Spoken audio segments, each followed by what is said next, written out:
तुम्हीच मुक्तपणे बोलावं.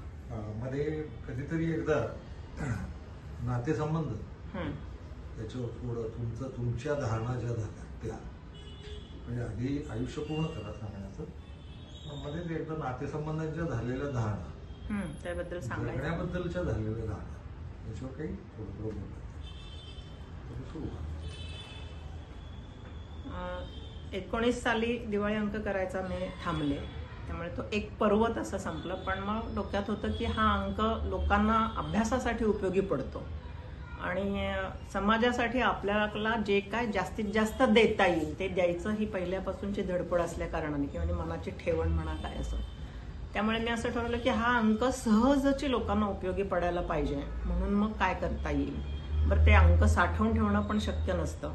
लोकांनी मागायला आले की आम्हाला या अंकातला हा लेखाचा रेफरन्स पाहिजे, की तेवढी मग तुम्ही झेरॉक्स काढून आणा, मग तुमला फाईलचा अंक द्या. असं करता करता 2-4 वर्षामध्ये एक डोक्यात आलं की आपण त्याची वेबसाईट करावी.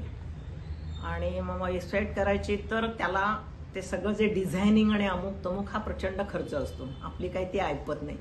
म्हणून सगळ्यांशी बोलत होते, कोण सापडते का की बाबा कमी पैशात म्हणा, फुकटात म्हणा करून देईल असं. तर माझ्या एका मैत्रिणीची मुलगी या गोष्टीला तयार झाली. तिला साहित्याची पण आवड होती, प्रचंड तिचं वाचन होतं आणि ह्यातलं टेक्निकल तिला माहिती होतं. म्हणजे तिला नोकरी लागत नव्हती वगैरे वगैरे, तिचा स्ट्रगल पिरियड चालू होता. पण या ह्याच्यामध्ये ती म्हणली मावशी आपण बनवू. आणि मग मी तिला म्हणलं मी तुला एकही पैसा काही देऊ शकणार नाही, किरकोळ काय देईल ते दे, पण ॲज अ डिझायनर वगैरे वगैरे म्हणून मी तुला काय पैसा देऊ शकणार नाहीये. तर यासाठी काय खर्च लागेल तेवढाच मी कसा बसा 50-60 रुपये जमवून ठेवले, त्याच्यातनं मी खर्च करणार, ह्याच्या नावे काढलेलेच आहे. तर ती म्हणली चालेल. मग मी तिच्यात माझ्यात असं डील झालं की मी या वेबसाईटचे पार्टनर असो, पण टेक्निकल सगळं ती शेवटपर्यंत बघणार, माझ्या मागेही ती बघणार आणि तिला साहित्याची जाण आहे मेन म्हणजे. त्यामुळे मग तिने ते डिझाईन खूप छान बनवलं.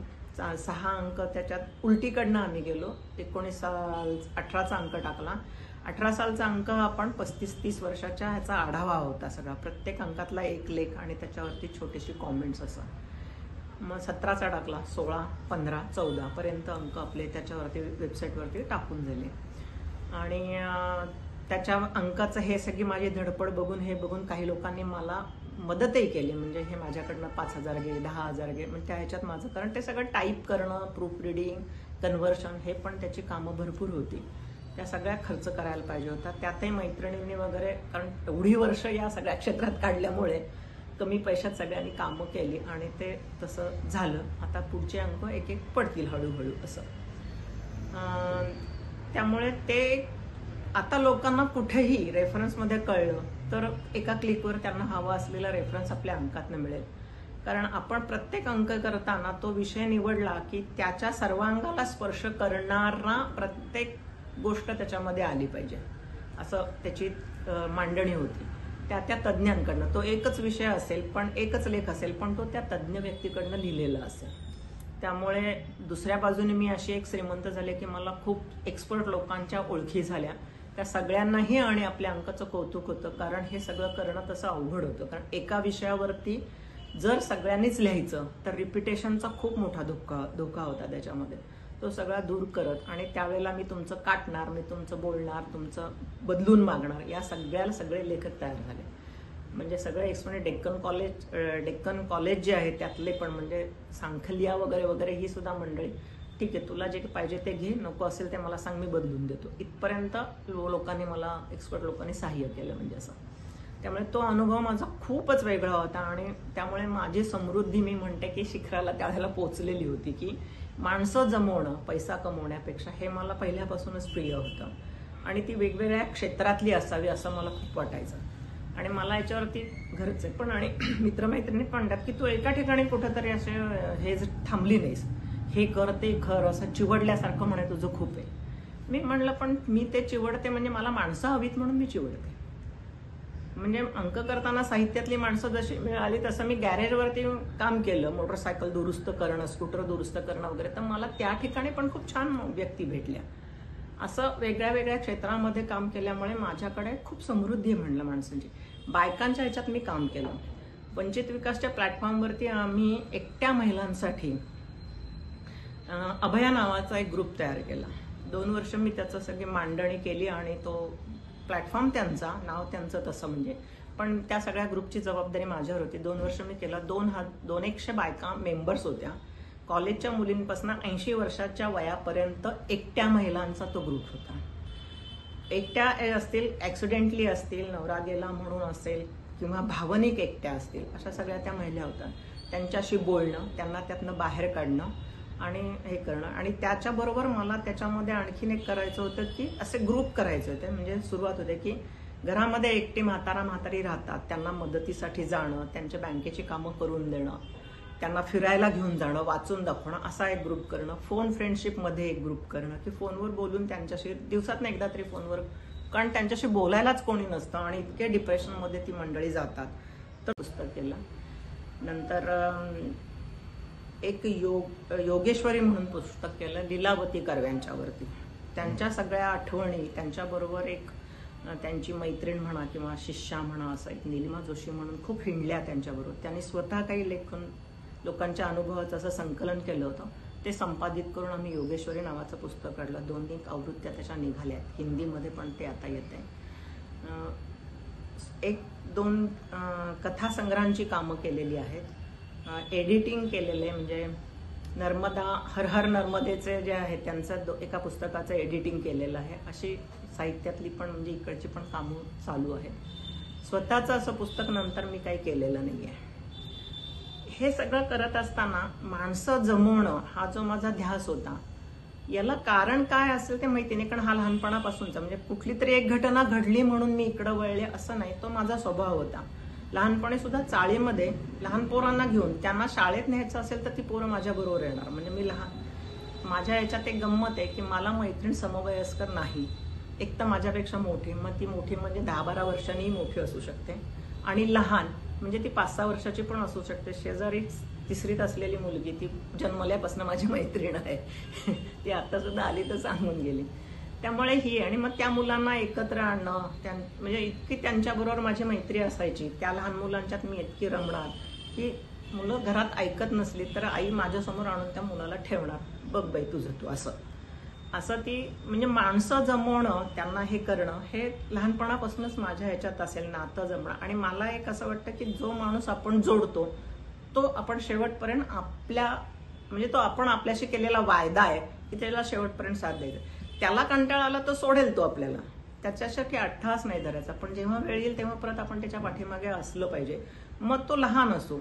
मग आम्ही असं भिकाऱ्यांना पण शोधून काढले आणि त्यांना त्यांची मदत मिळावी म्हणून प्रयत्न केला. त्याला वंचित विकासची मदत आहे, नंतर दाभोळकरांच्या ह्याच्यात नाही ती, म्हणजे त्या आधारावरती आम्ही हे पण काम केलेलं आहे. असं नातं, कारण त्याच्याशी सुद्धा आपलं एक नातं आहे आणि ते समाजाशी पण त्याचं नातं आहे, आपलंही समाजाशी नातं आहे. बिंदू एक आहे आणि त्याला ते जमत नाही तर त्याला ते जमवावं म्हणून आपण मदत केली पाहिजे, या भावनेतनं मग ते काम करायचं. रिटर्न्सच्या याच्यात काही म्हणजे हा शब्दच येत नाही या सगळ्या नात्यांमध्ये. मी पुण्यात जेव्हा आले आणि मी जेव्हा म्हणत होतो की स्ट्रगल करतेय मी, मला कोणी मैत्रिणी नाही, कॉलेजचं जीवन नाही, त्यामुळे कॉलेजमधले वातावरण, तिथल्या मैत्रिणी ते नाही, कामगार क्षेत्रात पिंपरी चिंचवडला काम केल्यामुळे तिथं कोणी मैत्रिणी नाही. असं असताना एक पुण्यातला एक ग्रुप होता, म्हणजे नुमवी शाळेच्या शिक्षक पालक संघातले पालक, त्यांचा एक ग्रुप होता. ते नाटकं, आणि एक असाच मला पुण्यात भेटलेला पहिला मित्र माझा जो म्हणता येईल असा एक होता. त्यांनी मला सांगितलं की नीलिमा तुला ह्याच्यातलं, खरं तर त्यावेळेला मी काहीच नाही, 0 होते खरं, पण त्याला असं वाटायचं मी साहित्यिक आहे वगैरे. तो म्हणला आम्हाला नाटक बसवते आम्ही पालक, तर तू मदतीला ये. म्हणून मग मी त्यांच्या मदतीला म्हणून गेले आणि तो माझा ग्रुप तयार झाला. म्हणजे मी पालकांची पालक झाले.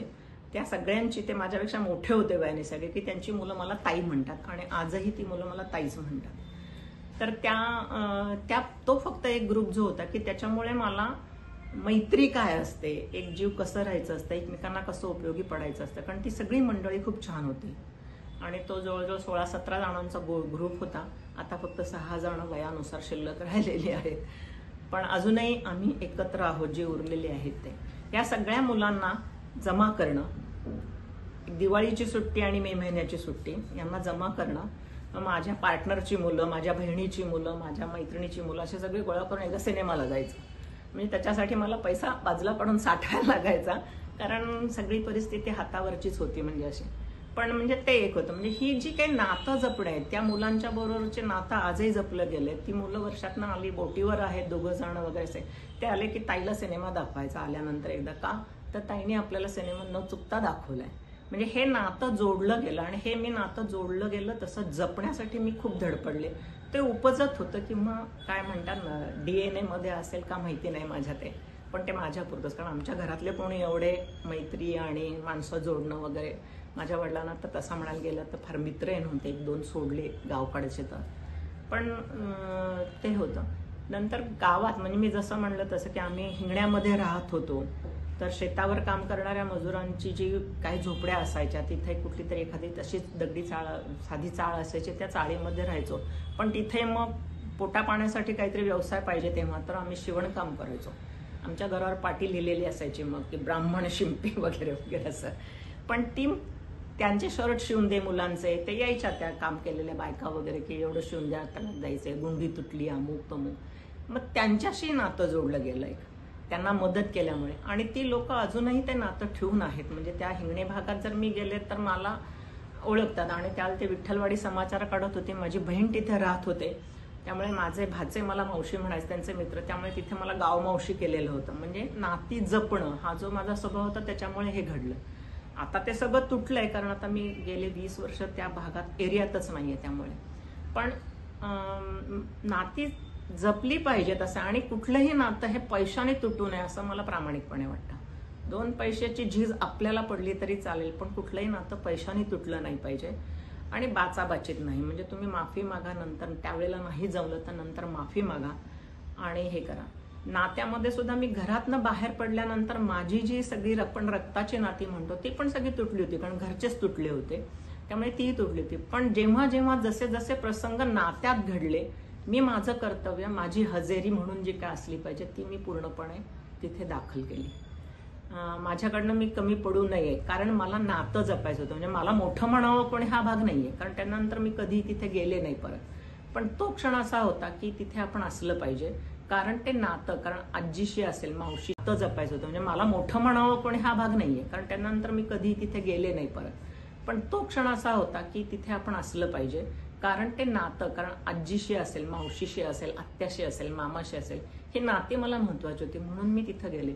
त्यावेळेला घरच्यांना रागा येत होता की ही कशाला येते, कारण त्यांना असं वाटायचं म्हणजे आमचं मान खाली जाते हिच्यामुळे, कारण मी घरातनं बाहेर पडलेली ना, असं ते सगळं होतं. म्हणजे कुठल्याही दवाखान्यात जाऊन बसणं, पेशंटशी जाऊन गप्पा मारणं, हा एक माझा आवडता आहे. आणि हे करायला मला कारणीभूत पडल्या सरिता पत्की. त्या मला नेहमी म्हणायच्या, म्हणजे वंचित विकासच्या त्या आणायच्या ना, की निलिमा, मी त्यांना भेटायला मी एकदा बरं नव्हतं म्हणून गेले होते, कारण वंचित विकासात त्या रानवाराच्या संपादक वरती होत्या तेव्हा. तर ते आम्हाला म्हणले, जशी मला भेटायला आली ना तशी प्रत्येकाला भेटायला जा, की जे जे कळेल तुला की ही आजारी व्यक्ती आहे, घरी आहे, एकटी नाही घरात आहे आज, तिला जाऊन भेटायचं, दवाखान्यात असली तरी जाऊन भेटायचं. आणि हे मी आत्तापर्यंत पाळते. आता थोडंसं बाकीच्या ह्याने म्हणा किंवा सगळेच ट्रेंड बदलले त्याच्यामुळे म्हणा, किंवा हॉस्पिटलमध्ये जाऊन भेटायचं म्हणलं तरी हल्ली ती परवानगी पास, ह्याच्यामुळे ते कमी झाले. पण घरात जर कोणी आजारीही कळलं तर मी जाते. एवढंच काय तर मैत्रिणीची घरी कोणी काय आपलं गेलं व्यक्ती वगैरे आणि तीच सगळं करणं असेल तर 10वा 13वा 14व्याला घाटावर सुद्धा मी जाऊन करते. मी असं म्हणत नाही की बायका जात नाहीत, करत नाहीत. मी तिरडी धरूनही कोणाकडे नाही. म्हणजे अगदी शेजारचंच उदाहरण आहे, तिची आई गेल्यानंतर तिच्याबरोबर म्हणजे बहीण नातेवाईक होते, पण आधार देणारं सगळ्याच दुःखात कोणी नाही. मी तिच्याबरोबर तिथपर्यंत गेले, शेवटपर्यंत तिथे होते. असं हे सगळी कामं सामाजिक काम म्हणून, आणि आपण समाजाचं काहीतरी देणं लागतो. त्यामुळे जिथं कोणाला काही कमी पडेल, आपली कॅपॅसिटी असेल तर आपण तिथं केलं पाहिजे, गेलं पाहिजे. आपला मान अपमान किंवा आपण कोण काय हे काहीही न विचार करता मी ते करत असते. मग काही लोक त्याला नावही ठेवतात, पण मला त्याच्याशी काही देणं घेणं वाटत नाही. म्हणजे असं आध्यात्मिक ह्याच्यात पण थोडीशी माझी आहे प्रगती. तो पण माझा जन्मजात मला मिळालेला असेल, कारण मी लहानपणी कुकडे महाराजांच्या पोटावर बसून घोडा खेळलेली आहे. तसंच गोळवणी महाराजांचे आमचं नातं खूप वडील आणि ते मित्रच होते म्हणजे तसं. त्यामुळे त्यांचा पण खूप हे आहे. त्यांच्याबरोबर मी बोट धरून फिरलेली. पुण्यात जेव्हा आम्ही तेव्हा यायचो कधी दौंडमधून, तर वडील त्यांना भेटायला जायचे, वडील ते फिरलेलो आहे. एक शंकर महाराजांचे 2 शिष्य, त्यांच्याबरोबर खूप मी जवळचे. त्यातल्या एक आजोबा होते, त्यांना मी आध्यात्मिक आजोबाच म्हणते. त्यांच्याकडे एक शंकर महाराजांची मूर्ती होती, त्यांची ध्यानधारणा अमुक तमुक सगळं ते तिथे चालायचं. तर त्यांना त्याचं मंदिर करायचं होतं. तर ते माझ्या मागं खूप लागले होते. ते मला गंगी म्हणायचे आणि मी त्यांना म्हणायचं की तुम्ही मला गंगी का म्हणता, तुला कळत नाही, ते मागच्या जन्मीचं तुझं माझं नातं आहे असं ते मला सांगायचे. त्यांनी काय ते कधी सांगितलं नाही, खूप विचारू नये. पण मग ते कुसगाव म्हणून आपल्या शेखेड शिवापूरच्या इथे एका शेतकऱ्याने त्यांना जमीन दिली. तिथं आम्ही ते मंदिर बांधलंय. म्हणजे मी त्याच्यात फार घेतलं नाही, फक्त भूमिपूजनाला माझ्या हस्ते ते भूमिपूजन वगैरे झालंय. आदनमधनं आम्ही तिथे जातो. आता एक काका आहेत आणि त्यांच्या आजारपणाच्या ह्याच्यामध्ये ते तसे एकटे होते. सगळं शेवटपर्यंत आपण त्यांचं केलं. म्हणजे असे आध्यात्मिक ह्याच्यातले बरीच माणसं माझ्या आजूबाजूला आसपास आहेत. जसं लीला त्यांचं मला करायला मिळालं, गुळवणी महाराजांचं करायला मिळालं, नगरकर म्हणून एक आहेत त्यांचं. म्हणजे ही लोक मी होऊन जात नाही. म्हणजे माझा स्वभाव धार्मिक म्हणजे खूप आहे का, तर असं नाही की मी गेली देवाला रोज काही नियम केले, हा बाबा तो साधू अमुक तमुक नाही. पण ती होऊन असे प्रसंग येले की मी तिथं जात गेले. आणि ते अनुभव मला खूप छान आले. म्हणजे सगळ्याच दृष्टीने थोडीशी आध्यात्मिक ओढ असल्या कारण घरातलं आमचं वातावरण सगळं तसं असल्या कारणाने ती आहे. तुकाराम गाथा तर त्याच भावनेतनं झालेली असं. आणि आता एक दुसरं आत्ता सध्या नवीन आध्यात्मिक एक ओढ असलेली म्हणजे तळेगावला एक राम मंदिर झालेलं आहे. विनीत जोशी नावाच्या गृहस्थांना गोंदवलेकर महाराजांचे खूप हे आहेत. त्यांनी त्यांच्याकडनं ते मंदिर करून घेतले. त्याच्याशी संबंधित खूप सध्या आहे. शंकर महाराजांच्या इच्छेने म्हणजे हे सगळं जे होतं ते शंकर महाराजांच्या इच्छेने होतं. हे घर शंकर महाराजांचे हे मी सोडायचा एकदा प्रयत्न केला. महाराजांनी मला हे घर सोडून दिलं नाही. 8-9 महिने हे घर रिकामं होतं. मी दुसरीकडे भाडं भरून राहत होते. पण मला हे घर महाराजांनी सोडून दिलं नाही. मी ते म्हणतात हे घर माझं आहे, तू कोण विकणार आहेस, ती कोण इथनं सोडून जाणार आहे, असं कदाचित त्यांच्या हे असावं. कृष्णाच्या संदर्भातनं पण लीलाताई कर्व्यांचे एक शिष्य आहेत बारपांडे म्हणून. ते आजोबा जे माझे त्या आजोबांच्या संदर्भातनं त्यांच्याशी माझी ओळख झाली. आणि कृष्णाचेही मला प्रचंड म्हणजे अंक मी कृष्णाचा म्हणूनच करत आलेली आतापर्यंत. कारण लहानपणापासून कृष्णाचं मला खूप वेळ होतं. गणपती माझा मित्र होता, त्यामुळे मी म्हणलं तसं विठ्ठलवाडीला मी कधीही रात्री अपरात्री गेले तरी मित्राला रात्रीचा टाटा करून घरी जायचं असं ते असायचं माझं. तर त्या ह्याच्यातनं मला खूप म्हणजे अनुभव आले. ते माझ्या अभयाच्या बायकांशी बोलायला ते स्वतः येत होते आणि ते खूप मोटिवेट करत होते बायकांना एक अशी सभा घेऊन असं. आणि आजही त्यांच्याशी चांगले. आणि ते काही म्हणजे मी हे घर सोडताना सुद्धा ते मला त्यांचा निरोप आला एक दिवस, जा घरी जा तुझ्या. तो सांगतोय मला फोन. मी म्हणलं तुम्ही का फोन केला, तुम्ही रविवारी माझ्याकडे येणार होता, आज बुधवार आहे. नाही त्यांनी सांगितले तू घरी जा, इथं नाही थांबायचं. आणि मी जिथं राहायला गेले होते तिथनं मी ते सोडून परत इकडे राहायला आले. म्हणजे त्यांनी सांगितले म्हणजे त्यांना असं इंट्युएशन येत होती की कृष्णाने सांगितले तू नको राहू इथे. आणि खरं तर मी त्या कधी माझ्या ते नवीन घरी आले पण नव्हते, पाहिलं पण नव्हतं. पण ते असं नाते आमचं मध्यस्थी कृष्ण आमचं असल्यासारखं ते आहे. अशी सगळी नाती जोडलेली आहेत.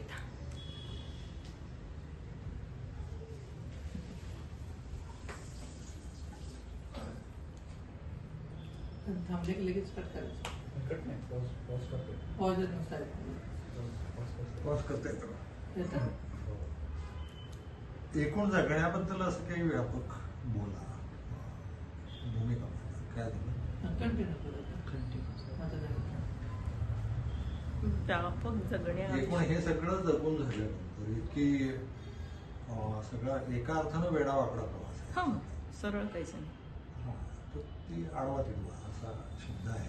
म्हणजे माझ्याकडे मी असं म्हणते की माझी कुठलीही गोष्ट म्हणजे थोडं आमच्या सगळ्या घरात सगळ्यांच्या बाबतीत असेल पण माझ्या बाबतीत तर मी असं म्हणते किंवा माझ्या आता मैत्रिणी पण म्हणतात कुठलीही गोष्ट अडचण आली तरी होत नाही. मी म्हणते ते शिकारखान्यांचं काम आहे, त्यामुळे ते सरळ कधी होणारच नाही. पण जे होतं ते परफेक्ट आणि समाधानकारक असतं जे होतं तेव्हा. पण ते होस तर खूप अडचणी असतात, पण ते निष्ठेने करायला लागतं मात्र तरच तिथपर्यंत पोचतो. हे सत्य आहे. पण एकूण या सगळ्या एवढा प्रवास झाल्यानंतर आणि पुढे अजून बराच शिल्लक आहे. आयुष्याबद्दलची भूमिका तयार काय झाली?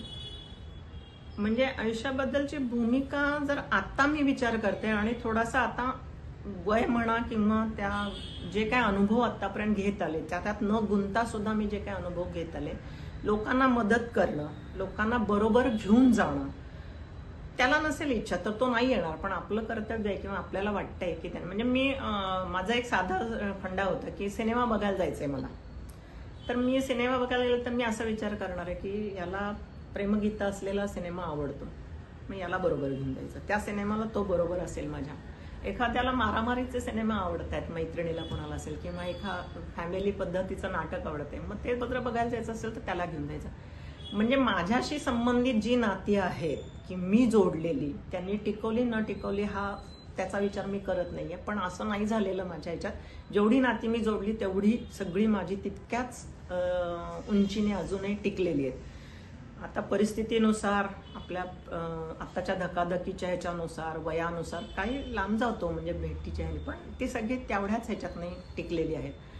तर या सगळ्याचा जेव्हा मी आत्ता विचार करते, लहानपणापासून जे काय सहज म्हणून जगत आले की त्याचे अर्थ तेव्हा कळत नव्हते, पण ती सगळी जोडलेली नाती आणि आत्ता मी जोडलेली नाती, मग ती साहित्यिक अंगातनं असेल, मी म्हणलं तसं कामगार ह्याच्यात नसेल, कुठली असेल, ही सगळी नाती माझी तशी टिकली. त्याचं कारण काय असेल ही एवढी टिकावी, असं जेव्हा मी विचार करते तेव्हा मला असं वाटतं की प्रत्येक नातं हे जर का इथनं जोडलेलं असेल तर ते तुम्ही जगाच्या पाठीवर कुठे असं टिकतं. मग याचा संबंध काय असेल कुठे, थोडंसं आध्यात्मिक अंगाने विचार केला तर ही जी सगळी नाती पुढे नेली जाती, तो हा एक आत्मा आणि तो एक आत्मा, नावं त्याला काहीही असतील, पण मागच्या जन्मी या आत्म्याचं आणि त्या आत्म्याचं काहीतरी देणं घेणं राहिलंय ते आत्ता आपण पूर्ण करून घेतो. आणि आपल्याला जन्म ह्याच्यासाठीच मिळालेला असतो की जे काय मागच्या जन्मीत राहिले ते तुम्हाला इथे मेमरीत असतं, तुमच्या सगळं कॉम्प्युटरच्या भाषेमध्ये ते सगळं त्या हार्ड डिस्कवरती असतं, ते तुम्हाला कळत नाही, पण तुम्ही जसे जसे तिथे ओपन होता तसं तसं ती व्यक्ती समोर येते, तसं ते घडत जातं. तर त्यामुळे जर हे घडत असेल तर हा माणूस चांगला आहे आणि हा माणूस वाईट आहे हा म्हणण्याचा अधिकारही आपल्याला नाही आहे. कारण जर का तसं जर नसतं तर त्या व्यक्तीची गाठच पडली नसती आणि ती आपल्याशी वाईट वागली, ती वाईट वागली नसते, कारण मागच्या याच्यामध्ये काहीतरी ते देणं घेणं राहिलेले ते फेडायला आपण एकत्र समोरासमोर येतो. हा मला माझ्या अभ्यासानुसार, चिंतनानुसार सचलेला विचार आहे. तो खरा आहे खोटा आहे त्याच्यात काय तथ्य आहे नाही मला माहिती नाही, पण असं एक साधं मी सांगत असते सगळ्यांना, आमच्या बायकांच्या ह्याच्यामध्ये ज्यांना त्यांच्या प्रॉब्लेमवरती सोल्युशन काढायचं असतं, हे करायचं असतं, तेव्हा मी त्यांना नेहमी असं म्हणते, तुम्ही त्रासलेल्या असता त्यामुळे तुम्ही एकच बाजू बघता, त्याची दुसरी बाजू तुम्हाला तिसरा कोणीतरी सांगत असतो, फक्त तो तिसरा सांगणारा माणूस विश्वासार्ह बघा आणि त्याच्याशी बोला. जर तो विश्वासार्ह नसेल तर त्याच्याशी बोलूही नका, आणि समजा चुकून बोललात किंवा तो बोलेल तर त्याच्या ह्याच्यावरती खूप डोळे झाकून विश्वास ठेवून. तर माझ्याशी जेव्हा तुम्ही बोलायला येतात तेव्हा मी फक्त तुम्हाला त्याची दुसरी बाजू काय आहे हे सांगणार. मग तुमच्या लक्षात येईल की अरे तो तेव्हा तसा वागला, तर त्याची दुसरी बाजू असेल की तोही त्रासलेला होता म्हणून त्या दिवशी त्याने तुला शिवी दिली, तर त्याचाही थोडासा विचार कर आणि मग तुझ्या लक्षात येईल की तुला जो त्रास झालाय तो थोडासा माइल्ड झालाय, आणि तो त्रास जर तुझा माइल्ड झाला असेल तर तुझं डोकं थोडं शांत झालं तर तू शांतपणे जरा काहीतरी वेगळा विचार करू शकशील.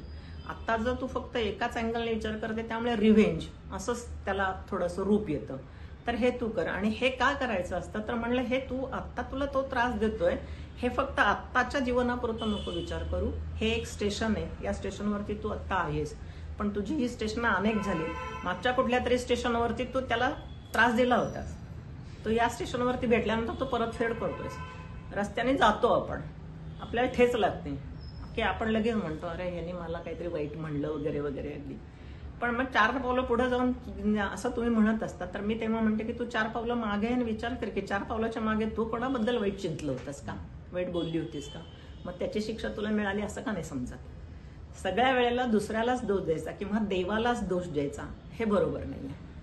आपल्यात आधी बघा, आपल्याला आपला शोध घ्या, आपल्याशी संवाद करा, असं मी त्या बायकांना सांगत असते. त्यामुळे त्यांना जरा वेगळी दिशा विचार करायची जर का मिळाली की ताकदही येते, त्यामुळे विचार करायची ताकद आली की अरे हे असं पण होऊ शकतं, म्हणजे हे असं होऊ नये म्हणून आपल्याला हा झगडा केला पाहिजे, असं ते त्यांच्या लक्षात येतं. आणि ते लक्षात येस्तोवर त्यांच्याशी बोलणं हे महत्वाचं असतं मात्र, कारण हे त्यांना लक्षात येईलच लगेच. त्रासलेला माणूस असतो, अगदी सुशिक्षित कुटुंबातले सुद्धा ही उदाहरण आहेत, ते नाही लक्षात येत त्यांना, हे त्यांना वारंवार समजून द्यायला लागतं. एवढं काम मी करत राहते, कारण मला नात्यांचं महत्व आणि ती नाते तुम्ही आलायत आणि तुम्ही जोडलीत असं नाही, ते घेऊन आलेलं आहात तुम्ही बरोबर, ती डिस्क आत्ता ओपन झाली. आयुष्याची स्वप्न काय आहेत आता? नाही, आयुष्याचं आता काही तसं आहे ते आयुष्य चांगल्या पद्धतीने जगता आलं पाहिजे, कोणापुढे हात न पसरता. आता अपंग होऊन जगता आलं पाहिजे हे मी म्हणणं हे माझं स्वप्न असलं तरी ते मला माहिती नाहीये. पण जर तशी काही वेळ आली तर त्याचा दोष मी कोणालाही देणार नाही. मी जसं आता म्हणलं तसं ते माझं प्रस्थान आहे. पण उरलेल्या आयुष्यामध्ये जास्तीत जास्त लोकांना उपयोगी पडता आलं पाहिजे. घर बसल्या कामं करूनही असं असेल म्हणून तर मी म्हणले की मी वृद्धाश्रमाचं मला जे आहे की आता वृद्ध लोकांच्या बरोबर ती नातं ठेवायला खूप आत्ताच्या काळामध्ये गरजेचं आहे. कारण आता खूप माणसं एकटी पडलेत. घरात लोक आहेत पण ती माणसं एकटी आहेत आणि ती टाकाऊ समजतात. आत्ताची जी आपली पिढी आहे ना ती सगळी या वृद्धांना, वय झालेल्या वृद्धांना टाकाऊ समजतात. आणि हे दुःख खूप मोठं असतं की आपल्याला टाकाऊ समजलं गेलेलं आहे. तर त्यांचं दुःख जर कमी करता आलं मग ते त्यांना काही, मी जसं म्हणलं की वृद्धाश्रमात जेव्हा मी वाचन करतो तेव्हा नुसतं वाचत नाही, तेव्हा बाकीच्या गोष्टी पण बोलतो. मग ते मोकळे पण होतात, घरातले विषय बोलतात आणि तेव्हा त्यांना त्यांचं शांतपणे ऐकून घेणारं सुद्धा आज कोणी नाही आहे. तेवढं काय करता येईल तेवढं आपण करायचं. आणि कारण बाकीच्या कामात कुठेही काय करायला गेलं तर तेवढं वयानुसार आता मला कोणी म्हणणार नाही की हा ये तू शाळेत शिकवायला वगैरे वगैरे असं, किंवा ती धडपड मीही करू शकणार. नवीन शाळा उभी करण्याची वगैरे जी केली आहे एकदा ती आता मी परत करू शकेन असं पण नाही. ट्रेडही सगळे बदललेत माझ्या वेळचे. पण मग जे शक्य आहे माझ्या आवाक्यात आहे. आणि मग जास्तीत जास्त गरज कुठल्या पॅटर्नमध्ये आता आहे तर मला आता वयस्कर लोकांच्या बरोबरची गरज जास्त वाटते. मग ते कुठल्याही अँगलने मला त्यांच्याबरोबर कनेक्शन जोडून घेता आलं तरी हवंय, त्या शोधात मी आहे. आणि आपल्या गप्पांचा राहिलेला एखादा मुद्दा आहे त्याच्यावर बोलावं असं वाटतंय. असा एखादा मुद्दा आहे तो तुम्हाला बोलायचा आहे. मला आता तर काय असं वाटत नाही.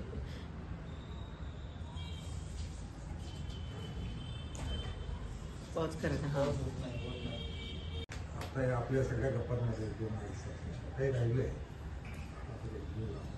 नाही, राहिलं असं नाही मला काही वाटत आहे. कारण म्हणजे मी काय बनणार आहे, मग आपण जे म्हणतो ना प्रत्येकाचं एक स्वप्न असतं की शिक्षण झालं की मी हे शिकणार, मग मी हे करणार ते करणार, असं कुठलं स्वप्न बाळगावं अशी आमची परिस्थितीच नव्हती. म्हणजे की आपलं जे मिळेल ते काम करणं गरजेचं आहे हीच परिस्थिती असल्या कारणाने ही स्वप्न असली बाळगण्याचं काहीही नव्हतं. फक्त मी ऍक्सिडेंटली दैनिकाच्या म्हणजे बातमीदारीच्या ह्याच्यात येऊन पडले आणि तिथे थोडंसं साहित्याशी मला जवळीक वाटली म्हणून मी तिथे रमले. आणि मग मी ठरवलं की इथेच हे करायचं. आणि मला म्हणजे माझ्या घरात काही बॅकग्राऊंड आहे का साहित्यिक तर कोण काहीच नाही. मी म्हणलं तसं बहीण थोडीशी लिहित होती तेवढे, वडिलांनी हे नंतर केलं हे खूप नंतरची गोष्ट आहे. घरामध्ये काय फक्त या संस्कृतीशी साहित्यिक होतं तर वाचनाची आवड सगळ्यांना होतं. चांगलं वाचावं बोलावं एवढं आमच्या घरामध्ये स्वातंत्र्य. एक वाक्य उच्चारायची इच्छा झाली, जशी सकाळ उजाडेल तसं जगायचं असं. सुरुवातीच्या काळात तसं म्हणता येईल, पण नंतर जसं मी घरातनं बाहेर पडले ना तेव्हा तसं नव्हतं. तेव्हा माझ्यासमोर ध्येय होतं की आधी यांना घरच्यांना काहीतरी बनवून दाखवायचं. नंतरचं ध्येय होतं की जी सुख आई वडिलांना मिळाली नाहीयेत, आई वडिलांना सांभाळण्याची जबाबदारी आपण घ्यायची. लग्न तर करायचं नाही हे पहिल्यापासूनच होतं. तर ते जबाबदारी, आणि वहिनीच्या लग्नाला इतका त्रास सोसलेला होता वडिलांनी, मलाही थोडंसं त्यात मी म्हणलं तसं केलेलं होतं. खर्च तो सगळा हे बघता लग्न करायचं नाही असं ते ठरलं मनापासून होतं. म्हणजे ती हे नव्हतं. आणि आपण असंच काहीतरी समाजासाठी काम करत राहायचं हे कुठंतरी होतं. ते असं मांडता त्या काळात मला नसेल आलं किंवा येत नसेल, कारण ते वयच नव्हतं तसं एवढं मांडणी करण्याचं. तर ते होतं. पण त्यामुळे जे आहे ते चांगल्या पद्धतीने आणि जे करू ते चांगलं, म्हणजे खायचं तर तुपाशी नाही तर उपाशी राहायचं असं हे जगण्याचं एक सूत्र होतं. आणि साहित्याशी संबंधितच आता सगळं काही करायचं असं जेव्हा मी दैनिका किंवा केसरीमध्ये जेव्हा आले तेव्हा ते पक्क झालं की आपण काहीही करू शकतो. म्हणजे या ह्याच्यामध्ये म्हणतात खरं तर साहित्याशी संबंधित होते. मी कमर्शियल कशाला जाऊन जाहिराती मिळवणं, दुसऱ्याला जाऊन त्याच्याकडनं काही काढून घेणं हे काय सोपं नाही. म्हणजे मला आज तुम्ही सांगितलं की ह्यांच्याकडनं जाऊन येतं मला नाही जमणार, पण ती ड्युटी होती म्हणून मी करत होते. आणि त्यात मी त्याला रिटर्न काहीतरी देऊ शकणार होते. मी तुझी बातमी लावेन, अमुक लावेन, असं लालूच देऊ तरच मी ते करू शकते. पण द्यावं मला काहीतरी. तसं दिवाळी अंकाची जाहिरात करताना मागताना मला नेहमी हे प्रश्न पडायचा. म्हणजे मी खूप कृतज्ञ आहे प्रत्येक जाहिरातदाराशी. कारण आपण जेव्हा दुसऱ्याकडनं काहीतरी घेतो ना तेव्हा आपण त्याला काहीतरी देत असतो.